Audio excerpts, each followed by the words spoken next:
You're listening to Heritage Radio Network.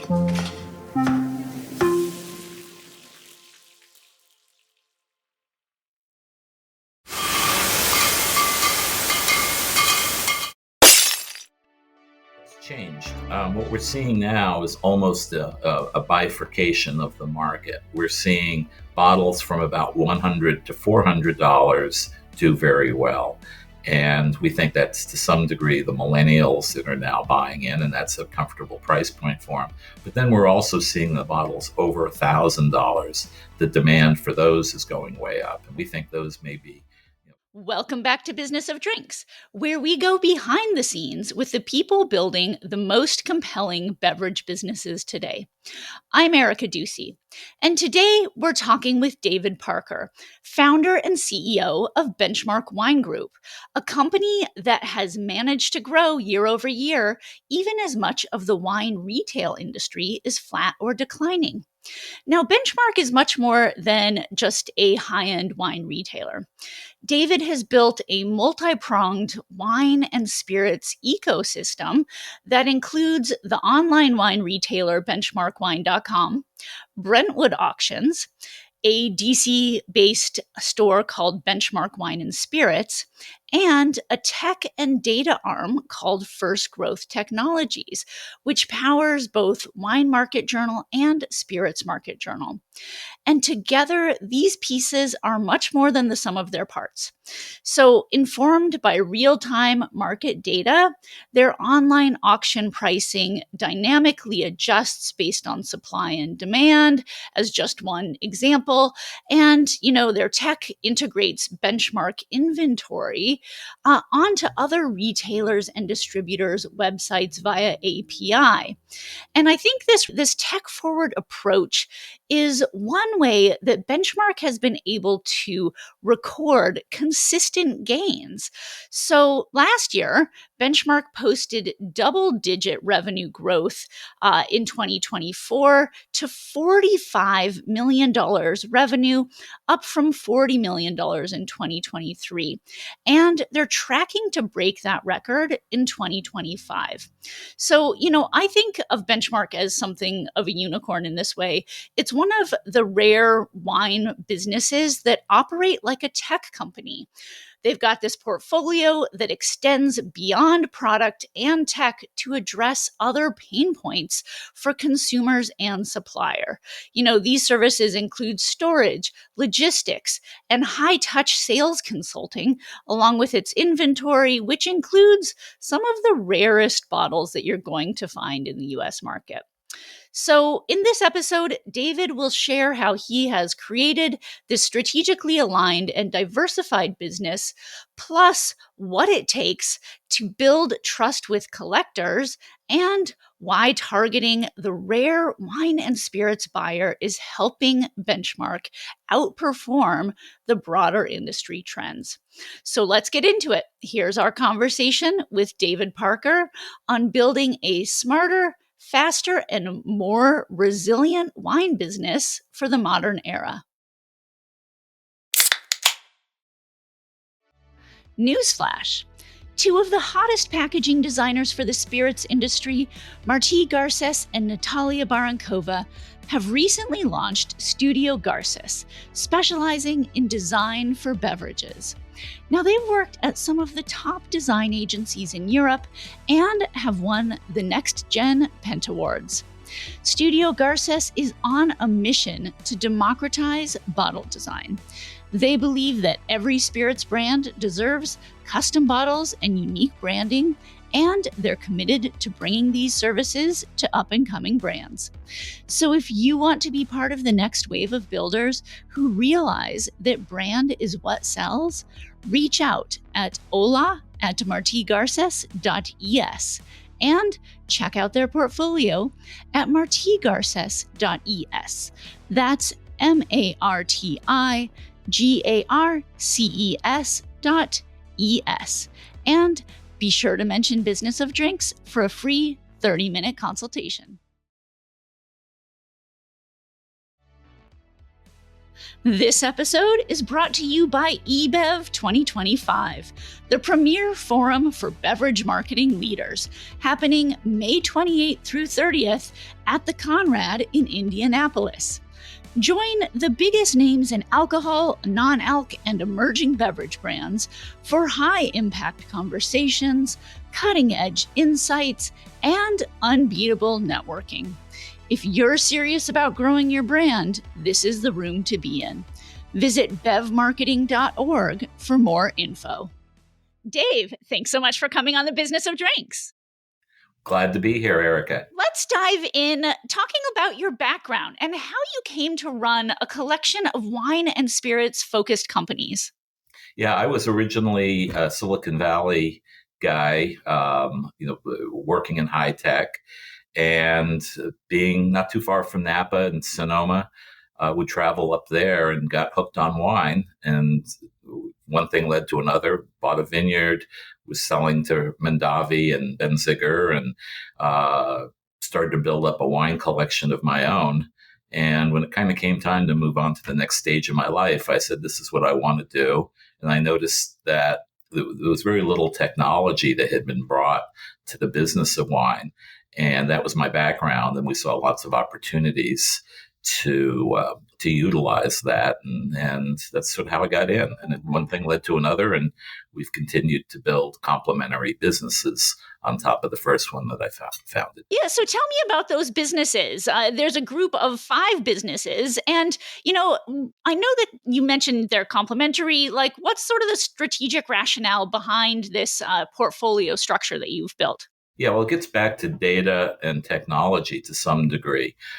We bought a small company to support my auction company, Brentwood, which was my first one, that tracked all auction trades in the industry. And that was called the Wine Market Journal. And that then provided us with a wealth of data in terms of what every single rare wine is worth in the current market, ability to track the success of various auction houses. And it gave us a lot of partnerships within the industry. And we were then able to go from our little online auction house, Brentwood, to founding Benchmark Wine Group in Napa, which, because of the laws in California, we were allowed to be a retailer and a distributor and an importer. And so that opened up a whole new world of products and ways to sell products to customers. So that's kind of how it took off. We eventually opened in Washington, D.C., which has similar laws. And then we've just recently acquired a company in Santa Rosa called the Wine Spectrum that was started in 1990. And the owner was getting ready to retire. And so they were very complementary to our business. And we've added that just recently here last year.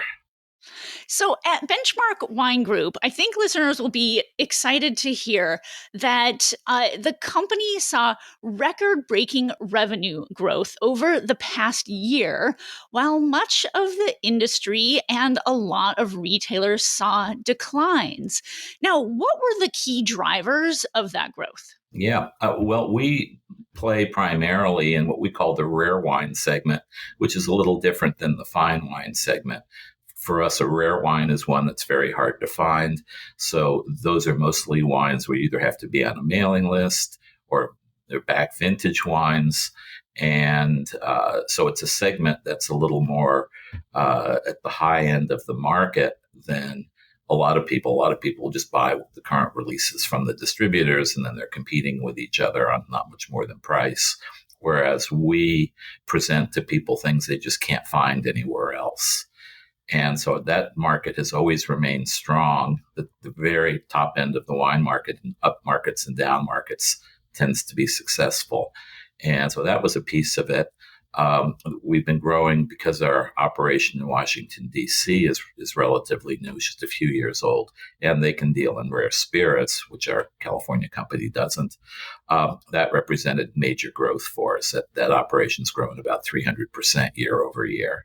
And then the acquisitions of the Wine Spectrum brought in a lot more high touch to the mid-tier customers, brought in a lot of relationships with wineries, and they have a large wine storage business that was complementary.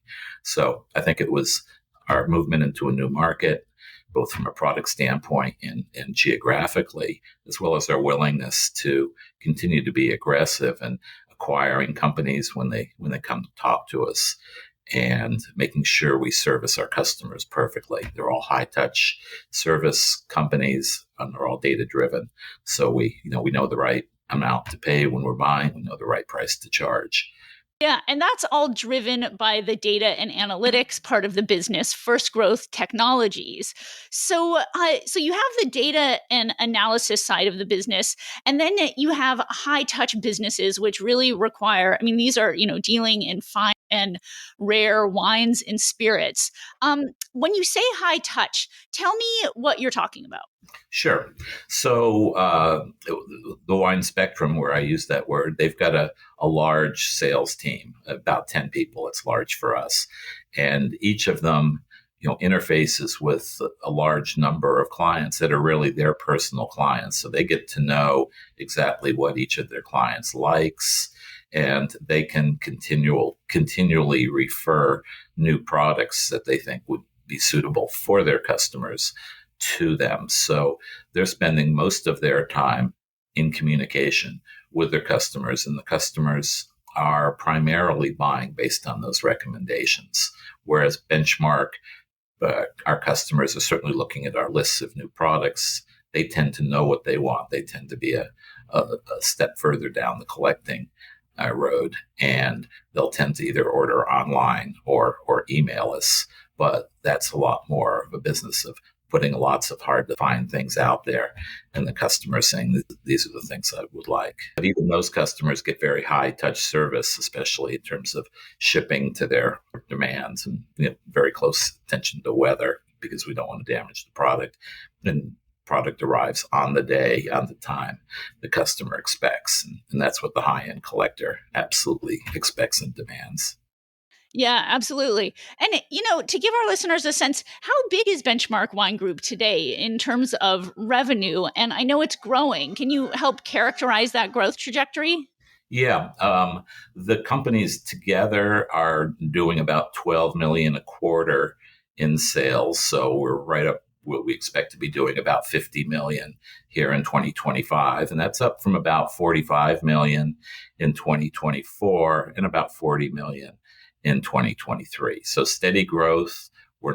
It's not breakneck growth, although some of our operations, like the DC one I just mentioned, are growing very, very quickly. But we want to make sure we keep our level of service intact. And of course, we have to navigate, the uncertainties of things like high interest rates and tariffs and so forth. So we have to be a little cautious in terms of not growing too fast in uncertain times. Yeah, definitely. I know that Benchmark is really known for sourcing and selling the rare and collectible wines, which are often from private sellers or from wholesalers. And, what does that pipeline look like these days? Is that growing? Yeah. So yes, we source about 70% of our product from very, very well stored wine cellars, and we've developed quite a network of those over time. We estimate that the so-called secondary market for wine in the United States, so that's all the wine that would trade at auction and at other rare wine retailers like us and ourselves, that is on the order of about $1 billion a year. And that's relatively speaking small, because the broader new release market for those same wines, but in the current release, which is what all the distributors are pushing and so forth, might be something like 10 times that size. But $1 billion is still a substantial market. And for us to be one of the largest traders in that market, that's plenty of room. That is growing. And that's growing probably at the speed of those wines appreciating. Those wines have traditionally appreciated in value about 5% a year. Now, we had much faster growth during the pandemic when everyone was staying at home and, had nothing better to do than buy wine at wine auctions and so forth. And then there was a correction. But over the long haul, that's been about the appreciation rate, and to our ability to tell, although there's constantly new rare wine brands coming into the market, and every year there's more vintages. There's also a high consumption rate, and so we think that market is growing, but is growing in the single digits of percentages a year right now. Now, spirits, which we got into, was growing gangbusters. It was appreciating at close to 100% a year a few years ago. Now it's leveled out, and it's showing more of the characteristics of rare wine now. It's sort of that really hot period when people suddenly decide they want to start collecting bottles of rare spirits. Was pretty exciting in the Wild West for a while, but now it's a lot like the wine collecting hobby. Yeah, yeah. Well, let's talk about Benchmark's provenance guarantee. I know this is one of the things that sets you apart in this space, which has been pretty competitive. Tell me about that, and has it evolved in any ways recently?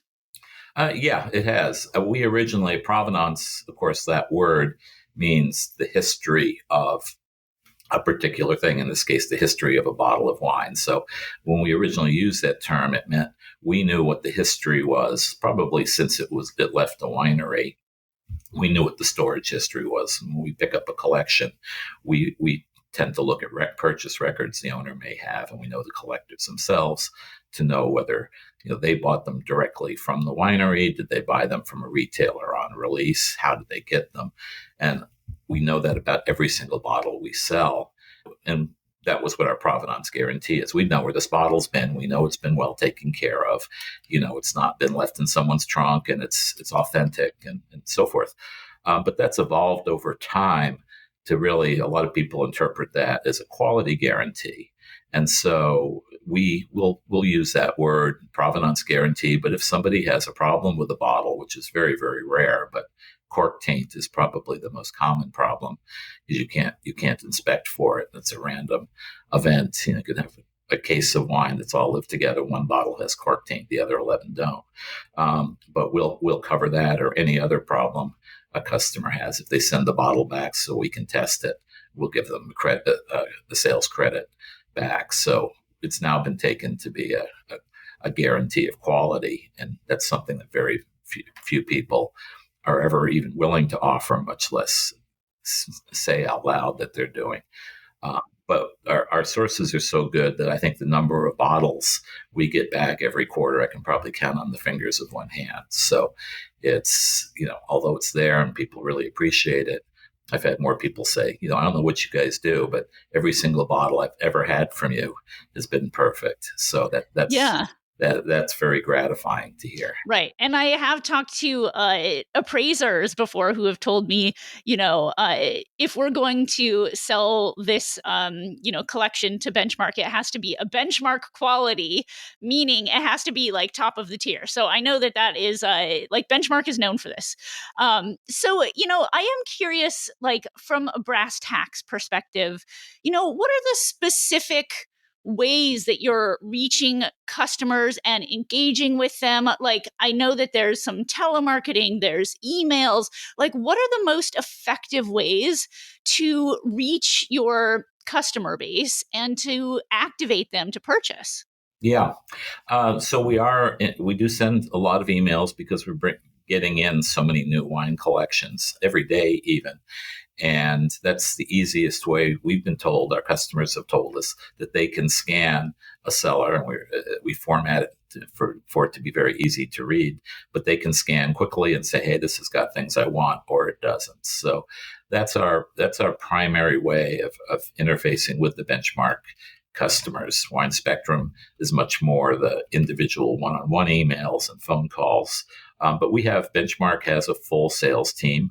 We have a team dedicated to trade buyers, restaurants and retailers, and another team that's dedicated to mainly our highest end or highest need customers, some of which prefer to talk to a person on the phone as opposed to email, as opposed to order themselves. But because we have the largest inventory of wine in the country, and we've got 70,000 bottles at any given time, and the average SKU, the average number of bottles we may have of any one thing is only a few.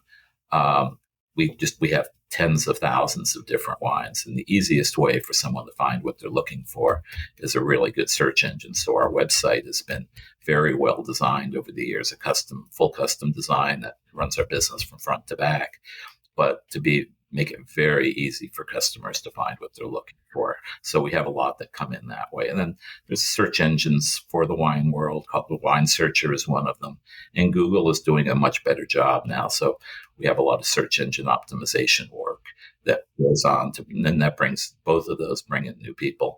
And then I'm out on the road a lot, meeting with people and meeting collectors, meeting restaurateurs or the wine buyers for the top restaurants, and opening up new accounts. Like a scenario might look like, you're talking to a buyer at a Michelin-starred restaurant and they are, interested in building out their vertical of Aubryon or what have you. And so then they actually can just go online and search and see, what you have available in inventory at that time. So that I think that's really interesting because, those wines just can be so hard to source, especially if you just have a very specific need, like you're trying to get a certain year or you're trying to build out a certain part of a collection. So it really does fill a niche. And I'm curious, there's just been so much change in the restaurant business over the past couple of years. How would you say you've seen that evolve? Like, how is your trade customer base changing, or how are their needs changing since the pandemic?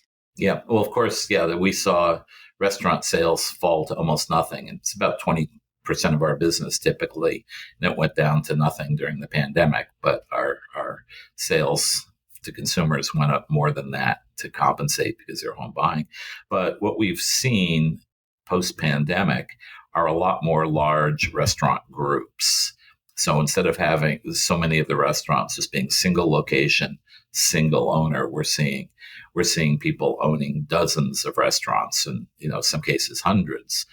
And that presents both a challenge and an opportunity in terms of finding out who the real decision maker is for that, and then getting to where we can talk to them. But then the orders themselves are larger. A lot of restaurants during the pandemic sold their wine cellars, which was perhaps their only major asset, and we bought several of them. And then after the pandemic, they turned around and bought back, usually different product because they had learned that, certain things are less popular. Certainly restaurant customers these days are not quite the same as the ones that were typical restaurant customers before the pandemic. They're a younger group. They're adventurous in terms of what wines they want, and they're just starting to discover that well-aged wine tastes dramatically better for not much more money than new releases. But we've got a whole new customer base that we can service through them.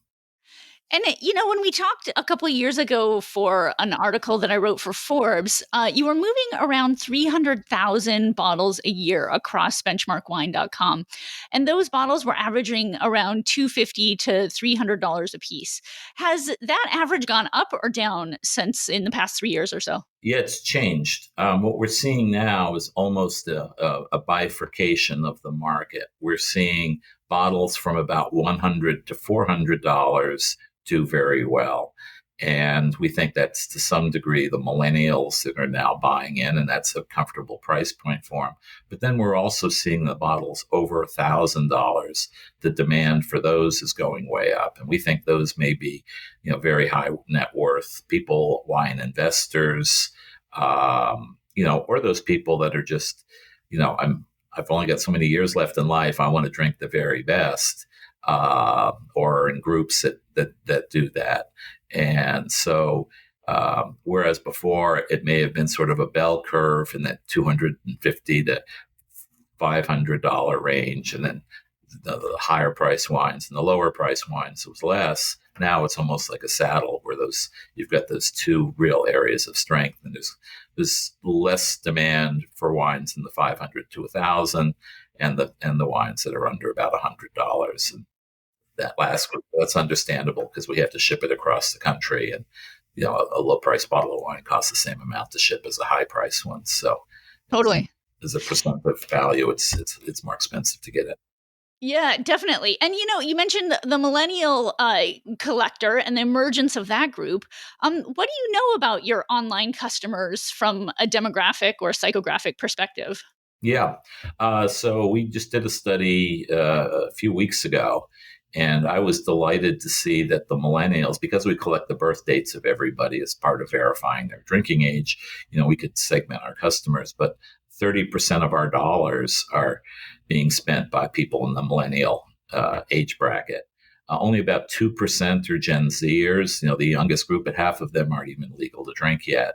And very few of them have a lot of discretionary income yet. But the millennials are picking up. The Gen Xers have always, and the baby boomers have been the bulk of the collectors for many years, and then the oldest generation, the so-called great generation or silent generation that are older than the baby boomers. There's not as many of them around anymore, and they aren't drinking as much, and they're more the sellers now. Some of the great sellers are still in their hands, but we see that breakdown, and it's about 70 to 80% men.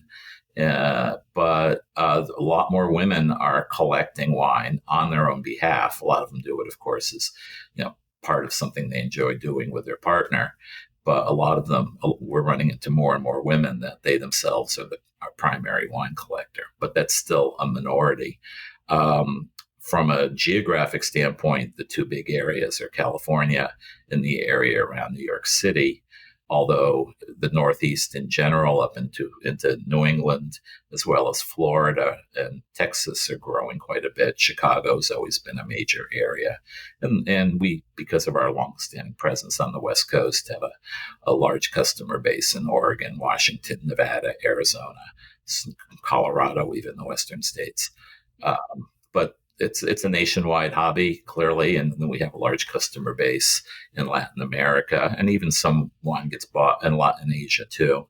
And then we even have some of our wines go back to Europe. So the Europeans are starting to be curious about American wines, and in some cases, we've got things they can't find in Europe that are European wines, and they bring them back. Yeah. And what marketing or audience acquisition strategies would you say are most effective for expanding the benchmark wine group universe? So, like identifying and targeting people who may not yet be familiar with the portfolio of companies. Yeah. We do a lot of work with American Express. They have a very good program that gets right to the right people. But we find the best way to find new customers is to put great product that's not available anywhere else out at great prices. And they tend to find us through Wine Searcher, just through Google. And when they're hunting and they run across us, it's like they've discovered Aladdin's cave. It's like, I didn't know I could get all of this product online. And the fact that they found us, we didn't reach out to them, actually strengthens the relationship. And they'll tend to tell their friends, about their new discovery in terms of being able to get product. And so word of mouth is our other very strong, growth method. But going to top events, being in front of people, I do some speaking at some of the grad schools to start to get that younger generation that's wine interested. And if you're in business school or law school, you kind of see the day in your future where you're taking clients out, and you should probably know your way around the wine list. And so they each have wine clubs. And so we find the younger ones that way too. Yeah, that's smart. I mean, these younger, lawyers and business people are going to, have those client needs. So that makes a lot of sense. Are there any tech investments or innovations that you're excited about for your next phase of growth? Yeah. I mentioned that we do complete custom development. We have a software suite that drives the whole company that we originally had a consulting company do for us. And then the head programmer left the consulting company and now works for us full time. But recent technology that we've added, there's a concept called an API, an application interface. And there are ones that let us tap into the large wine exchange in Europe called LiveX and post their product on our site and automatically have that updated as their offerings change. And if someone wants to buy from us, we can have that order placed automatically so that transaction can happen seamlessly at 2 a.m. So that's a major driver. And we're just in the process of building the reverse, since we have such a large inventory and so many retailers that buy from us and distributors even, that an API where people can look at our inventory, post it on their site, and if their customers ordered, they can turn around and automatically order without, a human being in the loop, so they don't have to worry that someone else is going to grab that bottle right in between when they showed it to a customer and when the customer said they wanted it. So we've built that. Communication methods are changing quickly, and now more than half of e-commerce takes place on a handheld as opposed to a laptop or a larger computer. And so we're finding SMS communication is gradually replacing email communication. And of course, there are different limitations in terms of what you can do with that technology, but we're rapidly adding that capability. And we're continually working to enhance the customer experience at the same time we're improving operational efficiency. So I mentioned all the work we were doing, hand-holding people's shipments. More and more, we can automate that in terms of the software knowing what the weather is going to be like, making recommendations. You could call it artificial intelligence if you want, but the consumer can essentially have the communication they would normally have with a human being. But as part of their checkout process, weather's not going to be so good this week. Would you prefer to have it delivered the week after when it looks like it's going to be cooler? Yes or no? And so we've been adding a lot of that. And then I use those words, artificial intelligence. We have a whole sort of subgroup of our technical employees that are excited about it. So we've put together a whole cross-functional team, and they're doing things like recommendation engines where if you buy this wine, you might also like this other wine. Well, it takes a lot of artificial intelligence to know, whether a bottle of Camus is at all like a bottle of Ponte Canet, and so we envision the day when every email they get from us is created with knowledge of what their buying habits are like, and everything they see is very focused to what they really like.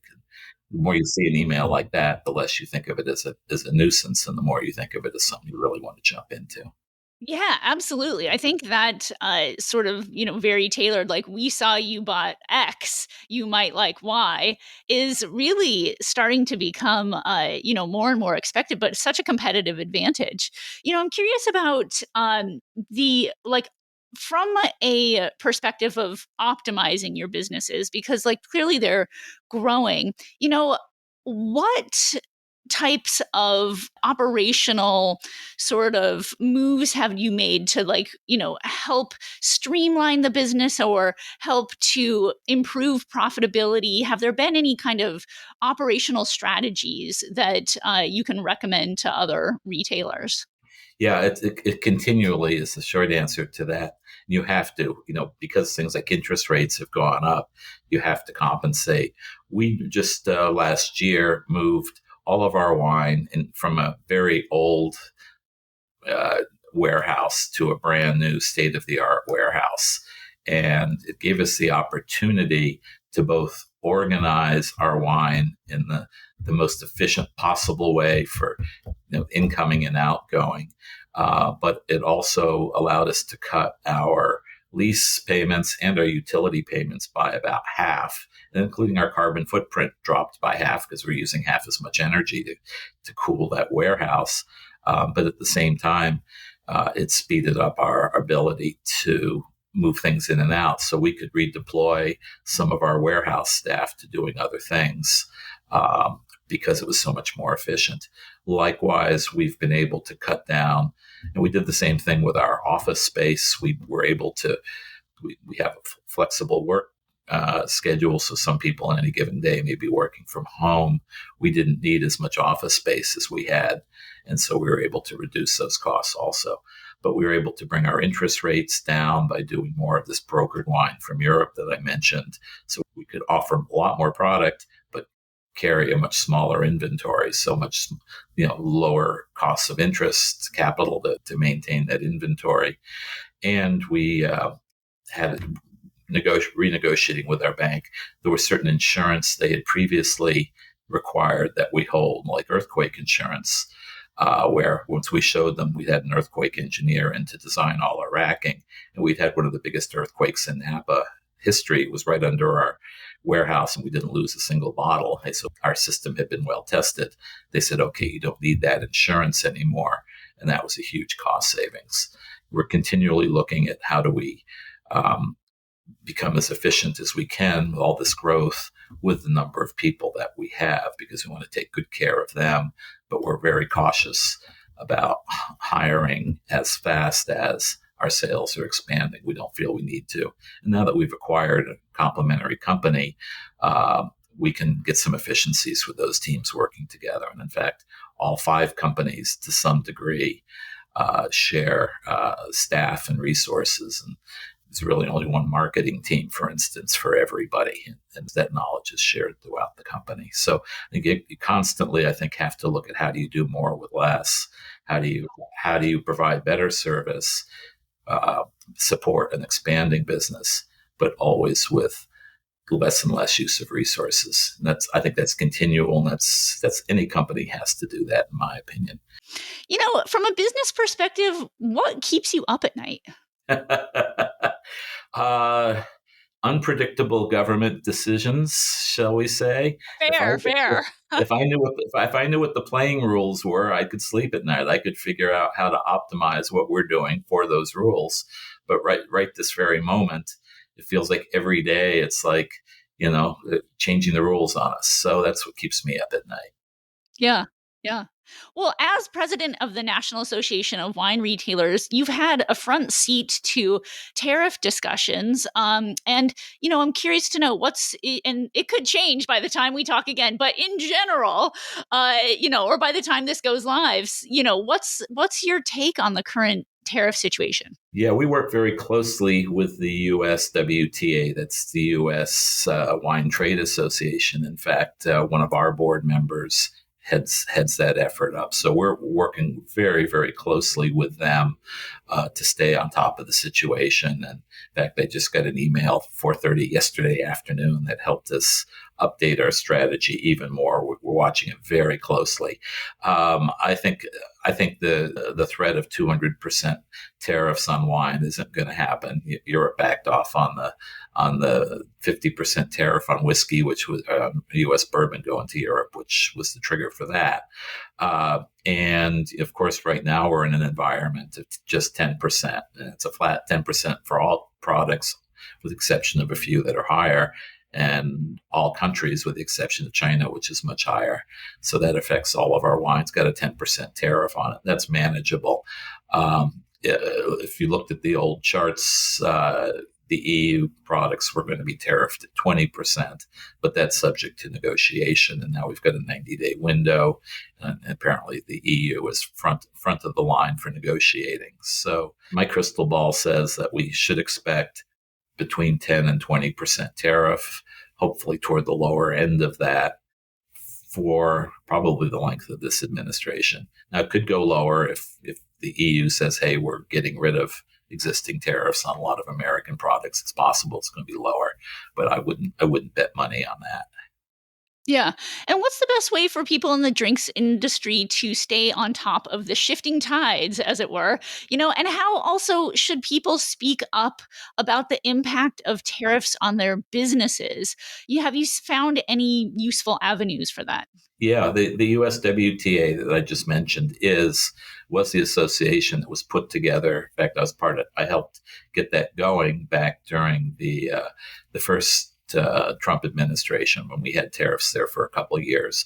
And they've been much more proactive this time. Last time it caught everybody by surprise. This time they've been very proactive with communicating, especially to key people in government, and pointing out to them that wine is about the worst thing you could possibly tariff, because it's not interchangeable. You can't replace Italian, Brunello Montalcino with a Napa cab. They're just different characters. And the fact that because it comes through the 3-tier system, for every dollar of profit a European makes on a bottle of European wine, Americans make about $4 of profit. So you're really hurting Americans, and you're really hurting the 400,000, mostly small business people that are in the wine world, whether they're restaurateurs or run small mom and pop bottle shops or small import businesses. Those are the people getting hurt, not somebody in Europe, because they can always find someone else to drink their wine if it's not going to come over here. So we've been working very hard to get that message out. And to some degree, it sounds like that may be heard, that whole, 200% tariff that someone was throwing out there seems to have disappeared now. So we're hopeful. And then what we do, the National Association of Wine Retailers, because we're retailers and have a huge number of private consumers as our customers, we've got a system of getting messages out to literally millions of wine lovers, a lot of whom are very influential. And we use that both to maintain the people's legal ability to buy wine from retailers in other states. And we've recently joined the USWTA and carried that message on damage that tariffs would do to wine. Yeah. Through that same group. And some number of them have, best friends that are congressmen and so forth. So, when we put out an email, I'm told by lawmakers, when most other laws they'd look at, they may get one voter, to say something, express an opinion, but when it has to do with wine, because of what we do, they say they get tens of thousands. So I went and met with them, but there's a large wine support group in Congress, and I was surprised over 150 Congress people have joined this wine caucus. And so I think we're quite influential, and I think wine is on everybody's mind in our government, one way or the other. I'm glad to hear that. Let's talk a little bit about trends. What category trends are you seeing among collectors? I'm thinking, I was really interested in what you were saying, that 30% of your dollar sales are now millennial collectors. What trends are you seeing among millennials for wine? Yeah, well, millennials are different. The baby boomers and the Gen Xers, we were in love with wine scores, critic scores, whether it was Robert Parker or Wine Spectator or whatever. Now it's Antonio Coloni at Venice, and now there's 40 or 50 different wine reviewers of note. But the millennials, as well as the Gen Zers behind them, are much more influenced by what their friends are drinking or what a social media influencer is drinking. They're still in a discovery mode, and so they're trying all kinds of new things. And of course, they're very conscious of the ecology and so forth. And so natural wines appeal to them. Other strange things such as orange wines, which are white wines that you've left the skins on for a long time, so they've almost taken on an orange color and different flavors there, as well as biodynamic and organic farming, sustainable farming methods are all things that are important to them, but then they're in a constant state of discovery. So we see some regions that weren't as well known or understood at the high end getting on the radar. I use Mount Etna as an example. That's a very unique area with very unique wines, and they're now very hard to find on wine lists because they get snapped up so quickly. And there's plenty of other regions. I mean, Slovenia is an up-and-coming new wine region. It's got a lot of the same characteristics as the other subalpine areas, like Barolo Barbaresco, but wines that are more affordable. Loire Valley is got lots of Cabernet Francs and things that are less expensive and different characteristics. Uh, but the bigger trends among the big collectors that we've been watching, because with the Wine Market Journal, we can see every trade of every wine. We can see which ones are appreciating as a group. We do a huge amount of analysis. Burgundy and Champagne skyrocketed a few years ago in value. They corrected quite a bit during the post-pandemic correction. But recently, white Burgundies have become very popular. And strangely enough, port is back in style and is appreciated quite a bit. Bordeaux is back in front, but mainly the second growth Bordeaux, so not the very most expensive ones. On the other hand, the Burgundies are the very high end of the market. Domaine Romani Conti and so forth are especially appreciating. So there's your sort of two humps of interest price point wise kind of showing itself again. And then there's an absolute stylistic change where everyone was drinking wines that Robert Parker liked: high alcohol, high extraction, low acid, lots of oak. All of those things are becoming less popular, and people are looking for fresher, higher acidity wines, maybe a little lower alcohol, a little less extraction, certainly less oak. And we're seeing even in the Bordeaux's and California cabs where they were madly following Robert Parker and getting 100 points from him. Even those producers are moving back to what I think of as a more classic style of wine and a more drinkable style of wine, but still one that will age very well and just will be more approachable young. It's not impossible to drink, at 5 years old, like some of those heavily extracted wines were. Yeah, definitely. And what are you seeing on the spirit side? What types of trends are popping out? Yeah, well, the U.S. it's bourbon, and in Europe it's Scotch. So whiskey is still king everywhere, but there are plenty of collectible rums, tequilas, mezcals, rye that are all hot on the market too. Probably the thing that's fallen most by the wayside are cognacs, although the Europeans still like to drink them. That's not really caught on quite as much here in the U.S. Although strangely enough, Armagnacs, which are pretty closely related, are becoming more popular here in the U.S.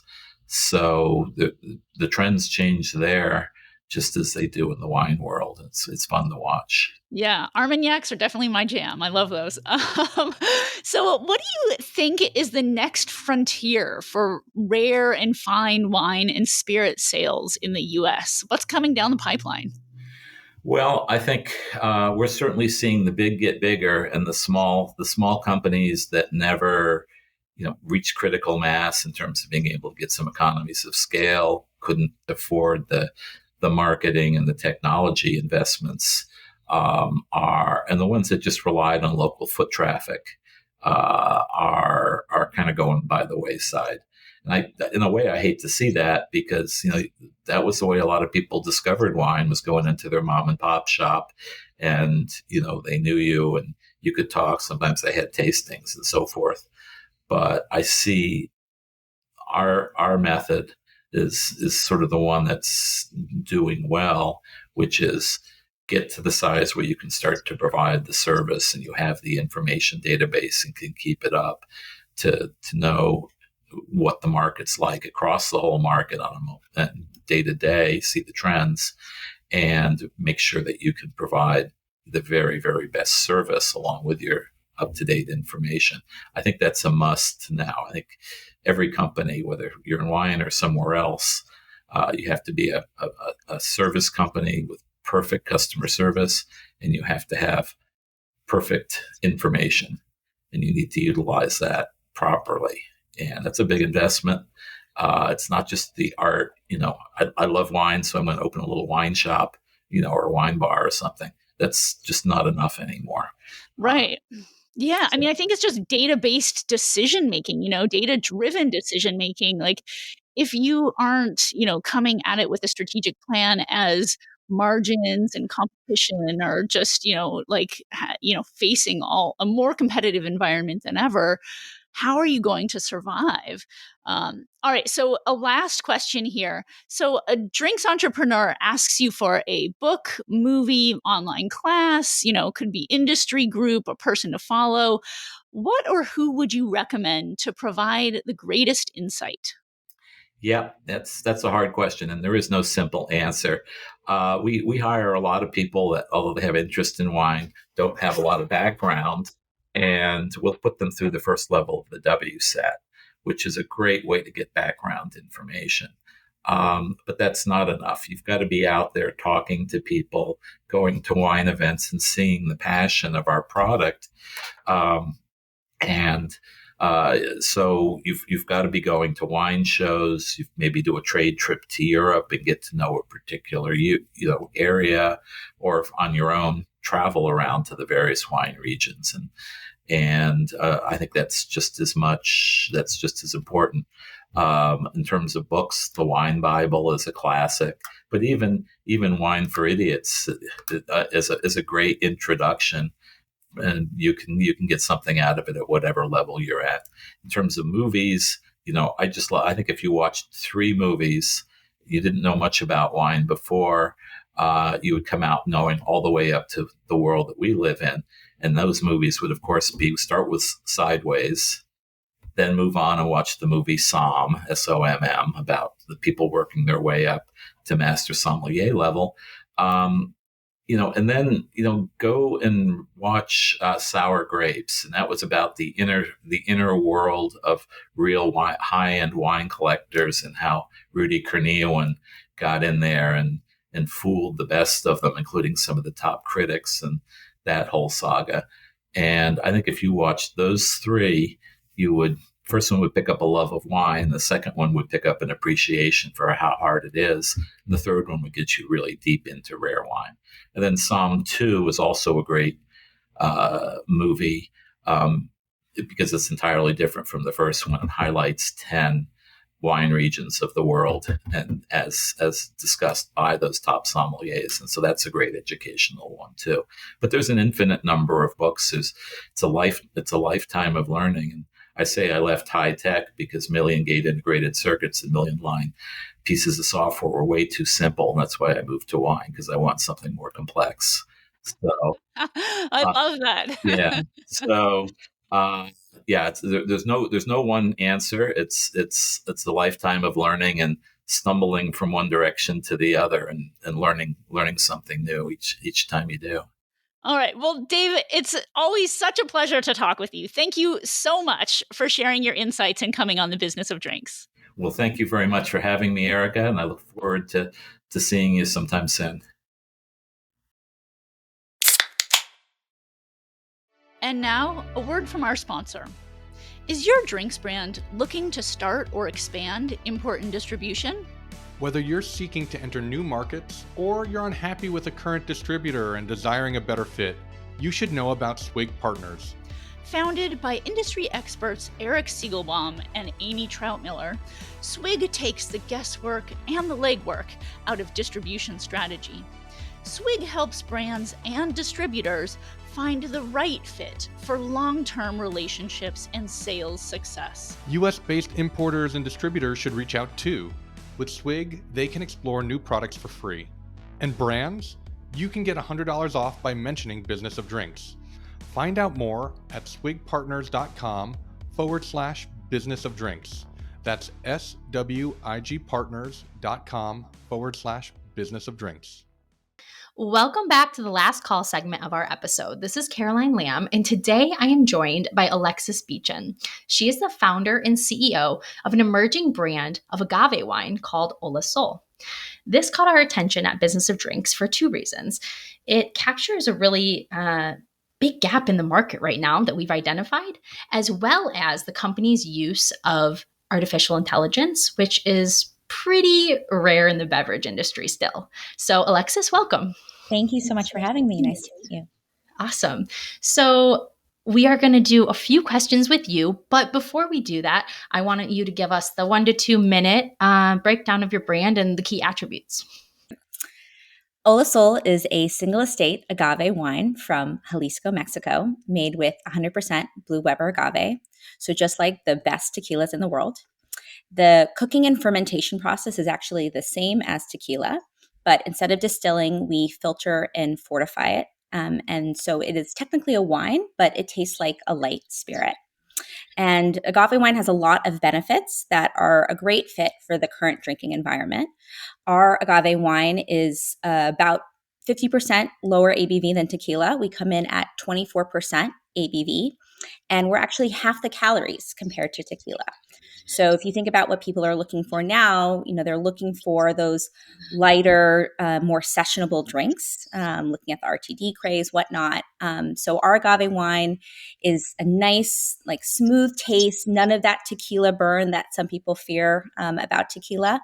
And obviously the low ABV category is showing a lot of momentum. So it's a great category for a young brand like us. And there are other agave wines on the market, but it's been, like you said, a bit of an overlooked category that's really been price driven. So Ola Sol is taking a very different approach. We're creating a premium agave wine that we believe is the purest available on the market. And from a production standpoint, we picked our production partner because they own their own agave fields. They use sustainable farming practices. So we're very proud to say that we're additive free, which is, obviously an interesting, something interesting going on in the tequila agave space right now, but no added sugar, no sulfites. And we're finely filtered using very high quality agave brandy. And we believe that first and foremost, it's the quality of our product that sets us apart. But like you said, we're doing some pretty interesting things to grow our brand and grow our case depletions.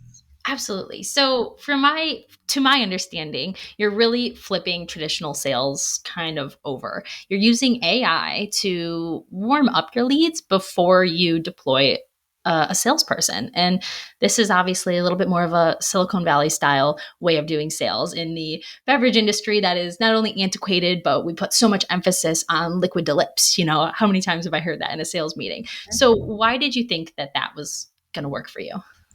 So we very much still have people, amazing salespeople that are going out there getting liquid to lips. But I think any brand can sympathize with the fact that getting to that liquid to lips meeting requires a huge amount of effort and resources. How many times are you dropping by a restaurant and you just missed the beverage manager, or no, this isn't the right time for us, come back, next month. And so what we're doing is giving people a sense of who we are. And if they're interested, they can let us know by opting into a really simple lead gen form. And that just really changes the dynamic so that once our salesperson goes in there, the customer has a sense of who we are.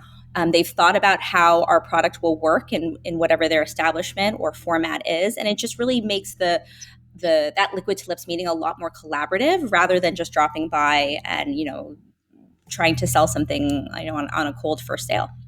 Yeah, absolutely. This reminds me of something I was taught in sales by someone older than me, where they would be on a sales call, and at the end of their sales call, they would drop some type of tech sheet for the thing they were going to bring next time. Say, I'm going to bring this to you next time. And then when they came, the person would say, oh, I've heard of this. And they didn't even remember that the person had told it to them. So it is that, I see that maybe this is the next step of that. That's very fascinating to me. So you were able to share some numbers and in terms of your email marketing campaigns. And you've seen a 51% open rate on your emails that are sent by AI. And that is turning into a 10% meeting conversion, which in drink sales feels really impressive. So what does that funnel actually look like behind the scenes, and how did you build that? Sure. So it started with us figuring out who our target customer was. I was listening to a previous episode of the podcast with Vishal, and he was absolutely right about, you need to first know who your customer is. And for us, the obvious customer for us are beer and wine license holders. So people that can't buy tequila. And so we were actually able to get all of that, their names and addresses. They're publicly available on the California ABC. Mm-hmm. And from there, it was a matter of using AI to gather some more information like their email addresses and their Instagram handles. And then we used a multi-channel approach to get our message across, not knowing what the best communication channel would be for each potential target customer, whether it's email, direct message, and then we actually did some direct mailers. So, we are, like I said, complementing our marketings with in-person tastings. We don't expect anyone to, once they get that email, to buy Olisol on the spot. We realize that they're going to want to try it and have a conversation, because a lot of these folks have never made a cocktail in their establishment before. So, again, it's not just about trying to close, like you said, close that sale on the first contact.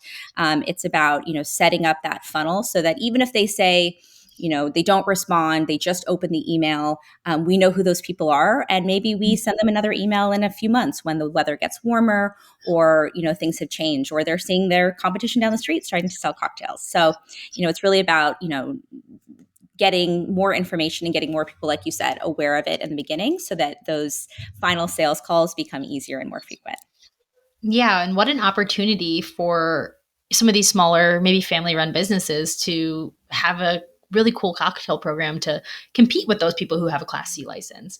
Yeah, that's actually been one of the most amazing parts of this, is how, cocktails are normally the most profitable thing on a menu. And so to be able to hand over a product to a mom and pop, restaurant or bar that's going to generate 800% ROI, it's so hard in this economic environment to run a profitable small restaurant. So it's a win-win where people would love to have a margarita, and it's giving some really badly needed dollars into these small independent restaurants' pockets. Yeah, I think that's fantastic. So tell us about how you're working with complementary products and this is similar to how tech companies work with APIs of other software, and your strategy behind linking your product to complementary ones. Yeah. So, the way I like to think about this is, when you're using a piece of software, you often have other pieces of software that you're running, and you want to make it as easy for your end user to be able to connect those two things. And so the way that we think about it in our business is creating cocktail recipes that use other ingredients that are from our distributor. So rather than, just saying, oh, you just use any other rum or any other aperitif, we're calling those out specifically so that the restaurant knows exactly what they need to buy. And it just so happens that the distributor rep that's in front of you sells both of those things. So surprise, surprise, our distributor reps are a bit more excited to be showing off those cocktails and giving, their customers those ideas so that, everyone wins. Yeah, genius. I mean, a rising tide raises all boats, as they say, and we hear that a lot in these emerging categories. So you've built incentives like equity for your full-time sales hires, and that is virtually unheard of in the beverage space. So tell us how that shifted your team's mindset and their performance. Sure. It's really about establishing ownership mentality with everyone in the business, rather than, having our salespeople only be incentivized by, what is my commission structure? What am I going to get paid this month? We want our team to be thinking about building a long-term brand, because that's what the management team is thinking about. And, we don't want to have to be looking over our shoulder thinking about, like, oh, is someone going to offer them a little bit more money? In which case, of course, if that's the only thing that's incentivizing them, they're going to go somewhere else. So, it's so hard in this industry to find people that can tell your story convincingly and compellingly. And so we feel like if they're helping us build this big thing, this big brand, they should absolutely be compensated for that, the way that tech companies incentivize their employees to help build, something big together. This is such a hard business, and building a brand requires so many hours and such good people coming together. Why shouldn't they have why shouldn't they have a piece of the pie, is how we think. Absolutely. I think this complements a conversation that we had recently on about a shift that needs to happen in wine education and how we're preparing wine professionals for the workforce. And a lot of that has to do with the workforce not feeling competitive enough to get really high skilled people. So this is something that I think is really important for people in all categories to hear. So last question for our segment today, for the founders who are listening, who might be like, okay, how do I get started with this? I don't really know tech that well. I'm a beverage person. How do you dip into the tech-enabled sales without getting overwhelmed? Yeah. So to be fair, we don't have our own developers on staff either. My co-founders do come from a tech background. So, we were able to think through how to do this, but we were able to hire an automation firm to do this one discrete project. It's not like we needed a big retainer or anything like that. And they ended up using tools that are off the shelf that really anyone can use, using, small monthly subscriptions. And yes, the scraping of the data did require some AI. And frankly, I couldn't tell you exactly how that was done. But the actual digital communication, sending the emails, creating those direct mail postcards, does not require a technical background. I think the most important thing, like I said, was to figure out who's your target customer, who do you want to meet in these meetings, and that will give you a really specific data set. And then from there, like I said, the tools are at this point pretty easy to use off the shelf, even if you don't have a technical background.